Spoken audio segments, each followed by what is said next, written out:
두 번째, 다음은 북극권과 다양한 기후 연쇄 작용을 나타낸 것이다.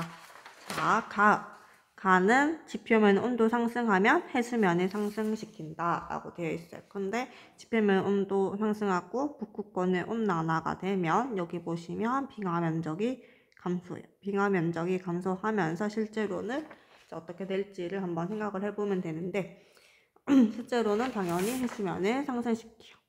자, 나는 메테인 방출, 반사율이 감소하면 당연히 온실 효과, 이 온난화를 강화시키는 역할을 하고 있죠, 여러분들. 자, 온실 기체 중 가장 많이 차지하는 것은 우리가 메테인이다라고.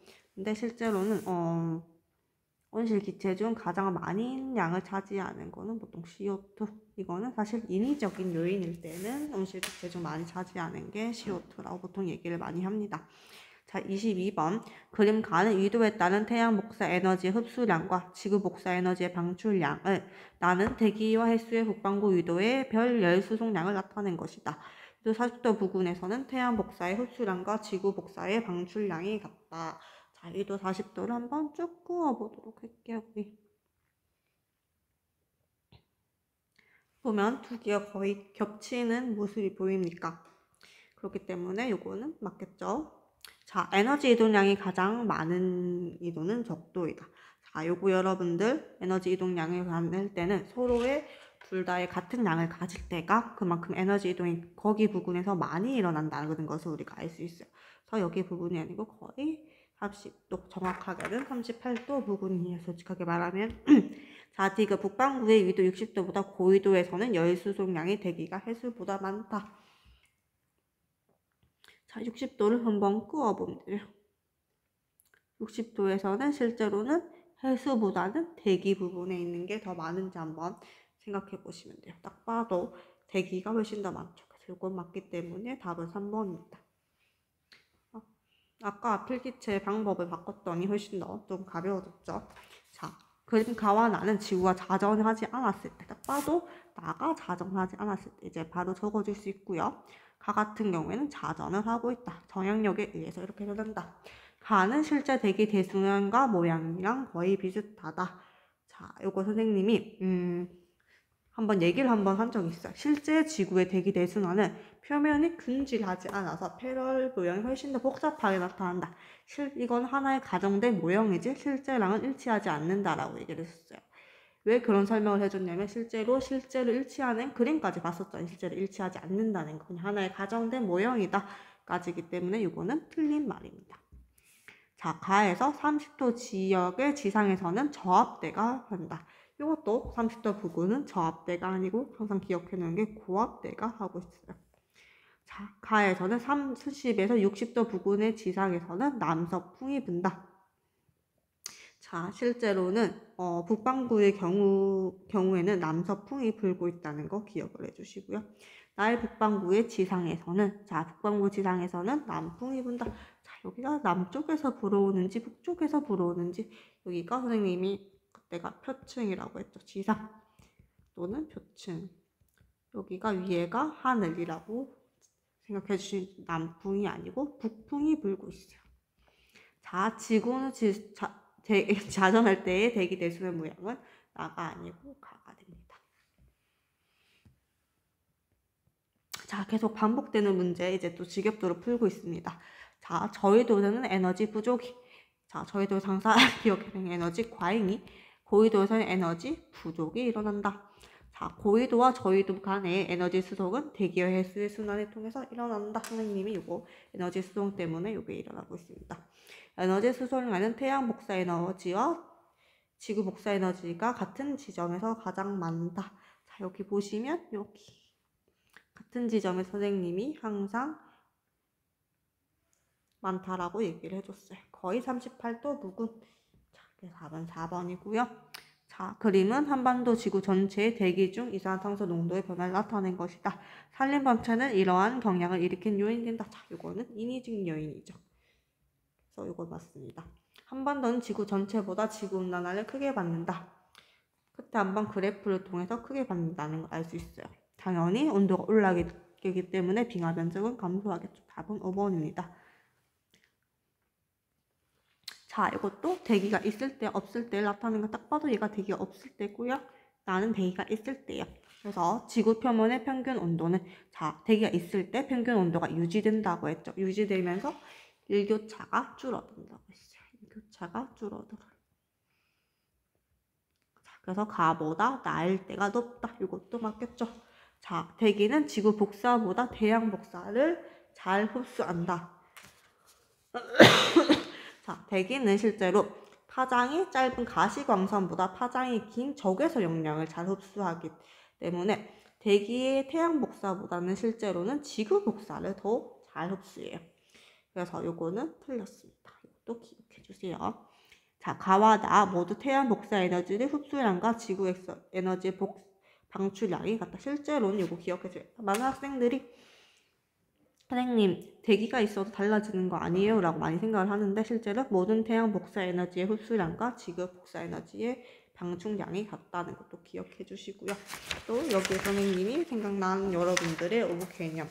앞에서는 지표로 재방출한다는 것은 다시 흡수했다가 재방출하는 거지 실제로는 대기가 없는 경우에 정의를 프린트물에 보면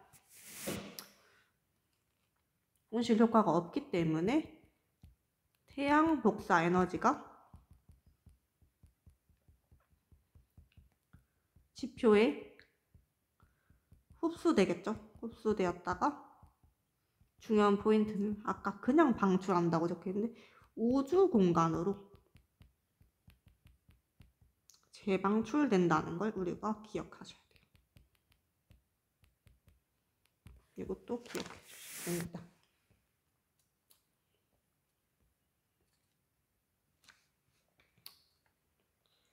자, 27번 그림은 우리나라 지구 전체의 대기 중 이산화탄소 농도 변화를 나타낸 것이다.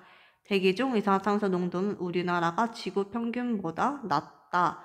자, 27번의 경우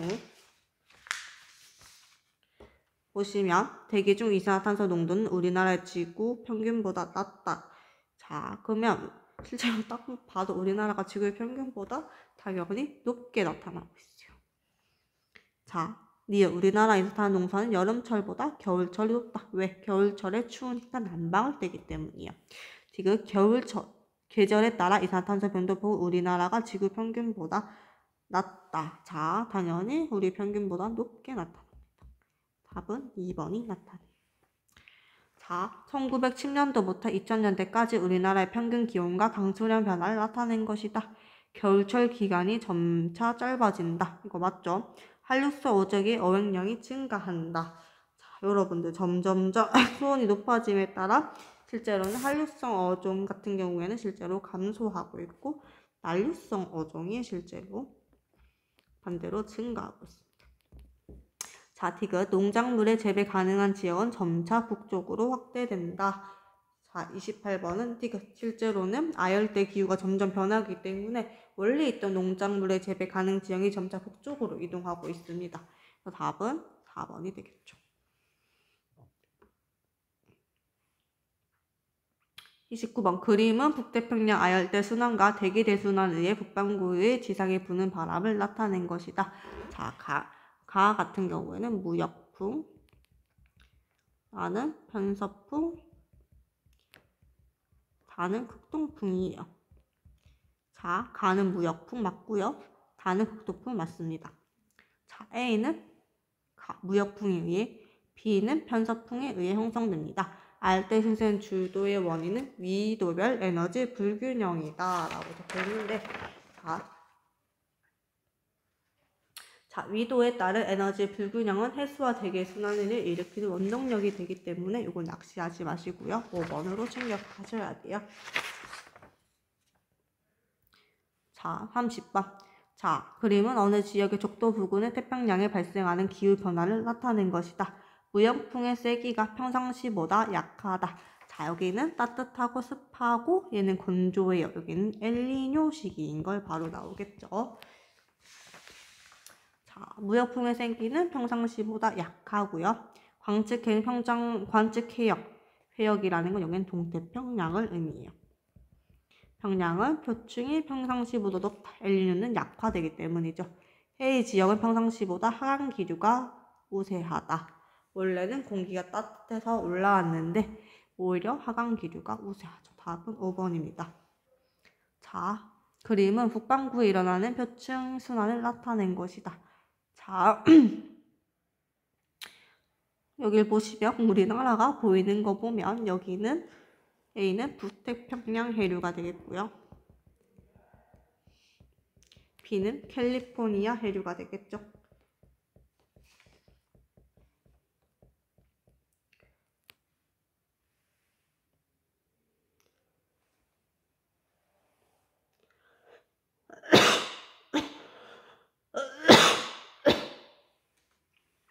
자, A는 편서풍에 의해서 맞고요. 자, B는 난류. 자, B는 한류예요. 왜냐하면 고緯도에서 저緯도였고요. C는 한류가 아니고 난류죠. 위로 올라가기 때문에. 자, D가 북반구 중위도 해역에서는 시계 방향으로 회전을 한다. 자, 이거는 기억해 주세요. 3번입니다. 자, 아는 것은 사막화로 인해 지표의 반사율이 증가한다. 자, 반사율이 증가하고요. 무브면 산림 발전 사막화의 원인인데요. 대부분 사회체는 고緯도가 아니고 거의 30도 부근이라고 선생님이 얘기를 했습니다. 자, 이것도 빠르게 넘어갈게요. 자, 33번. 평상시와 비교했을 때, 자, 약하다고 했으니까 엘니뇨고요. 강하다고 했으니까 라니냐라고 바로 하고 시작하면 돼요. 자, 인도네시아 연안이라고 되겠어요. 여기가 우리가 서태평양이고 바로 알 수 있죠.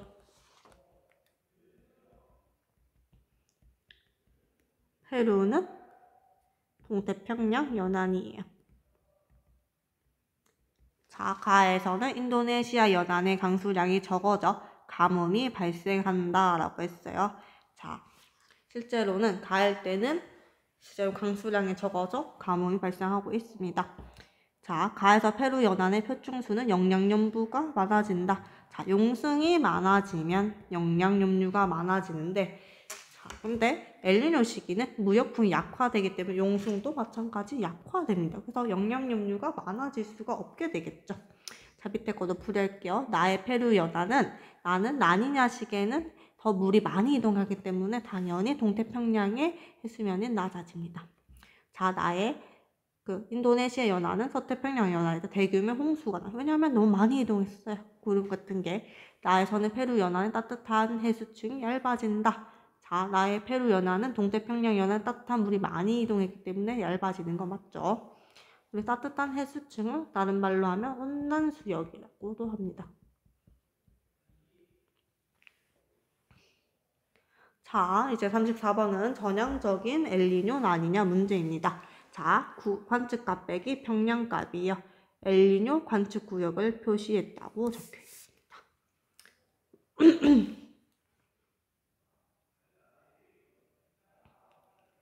자, 봅시다. 여기는 수온이 높아요. 평상시보다. B는 낮다라는 걸 알 수 있겠죠. 자, 그러면 요거는 사실 엘니뇨 관측구역이라는 말을 처음 들어봤을 텐데요. 엘니뇨 관측구역은 이해하기 힘들면 동태평양이라고 생각해요. 동태평양의 온도가 관측값이 높게 나타난다는 건 엘니뇨를 의미해요. B는 낮게 나타나는 건 라니냐를 의미합니다. 그렇기 때문에 기억이 맞고요. 동태평양 표층 수온은 A보다 B 시기에 높다. 딱 봐도 A가 높죠.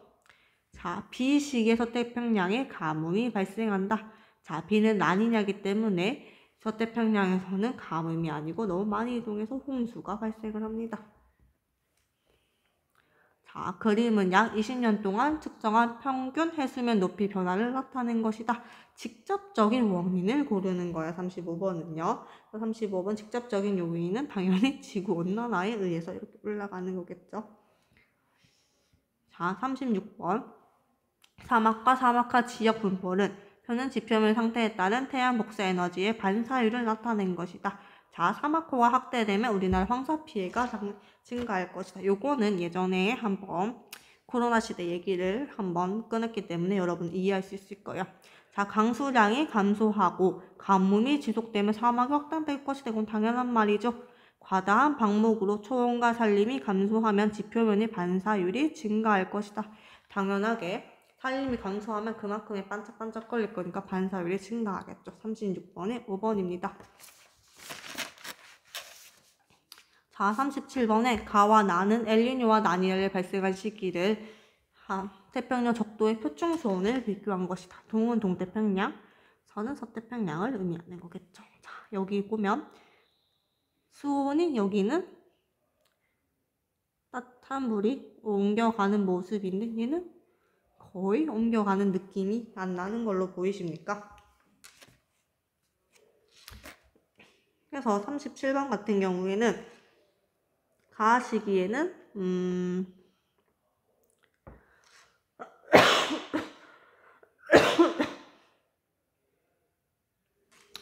많이 옮겨가 있기 때문에 얘는 라니냐인 걸 알 수 있고 얘는 거의 약화되어 있는 모습을 보면 얘는 엘니뇨라는 걸 알 수 있어요. 그래서 여기에서 아는 것을 고르라고 했기 때문에 딱 봐도 아는 것들이 있죠. 37번에 보면 5번. 자, 서태평양은 실제로 라니냐는 많이 이동하기 때문에 얘는 수변하고요. 얘는 실제로 건조해요. 그래서 가뭄이 만들어지고요. 이게 실제로는 홍수가 나타난다는 거 기억해 주셔야 되겠죠. 자, 38번은 요거는 못 푸는 문제입니다. 자, 여기 뭔가 없죠? 자, 39번. 가는 평상시고요. 나는 엘니뇨라고 적혀 있어요. 동태평양의 엘니뇨 감시 구간이야. 그래서 동태평양에 이 플러스가 나오는 시기는 당연히 엘니뇨고요. 여기 마이너스 요 시기를 라니냐. 그래서 A 시기가 라니냐고 B 시기를 올려보면 엘니뇨라는 걸 알 수 있어요. 그래서 A 시기에는 라니냐가 나타난다. 이거 맞죠?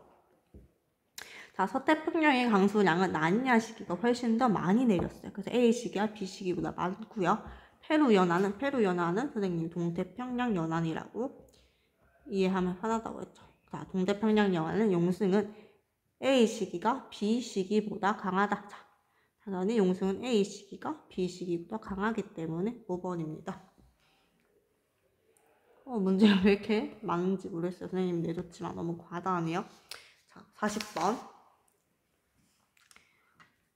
자, 사막화에 대한 설명으로 옳지 않은 것은 사막화로 인해 황사가 심해지죠. 사막화로 인해 식량과 식수가 부족해집니다. 사막화의 기온이 높은 적도 부근에서 잘 일어나는 게 아니고 선생님 요거는 30도 부근이라고 항상 설명했고요. 밑에 건 읽어보시면 됩니다. 자, 옳지 않은 것도 고르는 문제예요. 41번에 사막은 주로 중위도 고압대에 분포한다. 맞아요. 사막이 많은 지역의 증발량 빼기 강수량 값이 다른 지역보다 상대적으로 작다라고 했어요. 증발량 빼기 강수량. 자, 이거 보시면 당연히 작은 게 아닌 증발량이 더 커야지만 훨씬 더 일어나겠죠. 그래서 이것도 2번이고요. 나머지는 참고로 하시면 됩니다. 자, 42번 문제. 자, 여기는 저緯도, 여기는 고緯도예요. 자, 태양의 평균 고도는 A가 B보다 높다. 자, 평균 고도는 실제로는 저緯도가 고緯도보다 높다는 거 기억해 주세요. 자, A는 에너지 과잉 지역이죠. B는 에너지 부족 지역입니다. 열 에너지 이동 방향은 A에서 B이다. 이거 맞아요. 그래서 42번은 3번입니다. 자, 33번 같은 경우에는 30도 지역은 고기압이 발달한다. 이거는 이제는 말 안 해도 알겠죠? 적도 지역은 증발량보다 강수량이 많다. 이것도 맞고요. 자, 비도 30에서 60도에서 60도 같은 경우에는 패럴순환. 패럴은 열적 순환이 아니고 간적 순환이 나타납니다. 답은 3번입니다. 자, 44번 문제는 마지막 문제죠. 그림은 사막 지역과 사막화 지역에 표시한 지도와 유도에 따른 강수량과 증발량을 나타낸 것이다. 사막화는 적도를 중심으로 발생한다. 자, 이거는 항상 30도 부근이고요. 과도한 경작은 사막화의 요인이다. 이거 맞고요. 강수량 빼기 증발량 값이 작은 곳에 일어나기 쉽다. 당연히 증발량이 훨씬 더 커져야 되기 때문에 이거 맞죠. 답이 44번에는 4번. 자, 그러면 이제 여기에서 문제풀이를 마치겠습니다.